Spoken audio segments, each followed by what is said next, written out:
Elara stared at the screen, the email subject line a cold blade in her gut, acquisition complete, Project Chimera now under Phoenix Industries. But Project Chimera was hers, her life's work, the startup she'd poured every waking moment into, under the mentorship of the man she trusted more than anyone.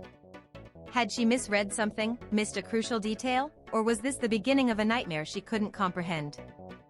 The memory of Liam's reassuring smile, his hand on her shoulder as they toasted their seed funding just months ago, now felt like a cruel mirage. He had guided her, connected her to investors, even helped draft the intricate partnership agreements. She recalled his insistence on handling all final legal reviews personally, citing her youth and inexperience. A shiver ran down her spine, the first tendrils of doubt twisting into a knot of suspicion. Driven by a growing sense of dread, Elara meticulously reviewed every document she possessed. The original IP assignment, the investor agreements, her employment contract, all seemed intact, solidifying her ownership. Yet, Phoenix Industries, Liam's shadowy conglomerate, now claimed Chimera.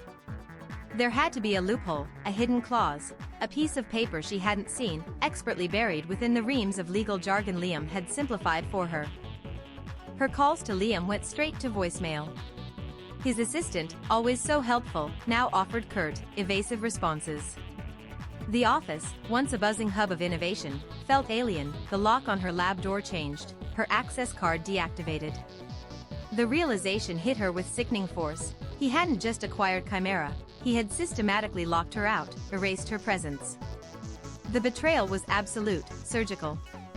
Days blurred into a haze of legal consultations, each lawyer shaking their head at the complexity of the prenuptial-like agreement Liam had orchestrated, hidden within the original partnership. He hadn't stolen Chimera, he had designed a slow-motion corporate hijacking, making her complicit in her own downfall without her knowledge. He was an architect of deceit, and she, his unsuspecting masterpiece. Desperation gave way to a cold, burning clarity. Elara remembered a small, obscure blog post Liam had written years ago, a philosophical musing on the art of the corporate shell game. It was a theoretical exploration of exploiting legal gray areas, cloaked in academic language. Back then, it was fascinating. Now, it was a terrifying blueprint of his methodical cruelty. She knew his mind, she just hadn't known his heart. Her revenge wouldn't be loud or public, but precise and devastating, mirroring his own calculated treachery. She began compiling every interaction, every email, every seemingly innocent conversation, searching for the telltale signs she'd missed, the subtle manipulations. She remembered his almost obsessive focus on future-proofing Chimera's core algorithm, an algorithm that had a deeply personal, ethical flaw she had carefully kept from the public. Liam's public announcement of Chimera's integration into Phoenix was met with fanfare, his image gracing business magazines, lauded as a visionary. Elara watched, a phantom smile on her face. He was parading her creation, unaware of the Achilles heel she had deliberately embedded within its most prized component, a proprietary data vulnerability designed to only trigger under specific, ethically questionable usage patterns that Liam, in his hubris, would surely implement.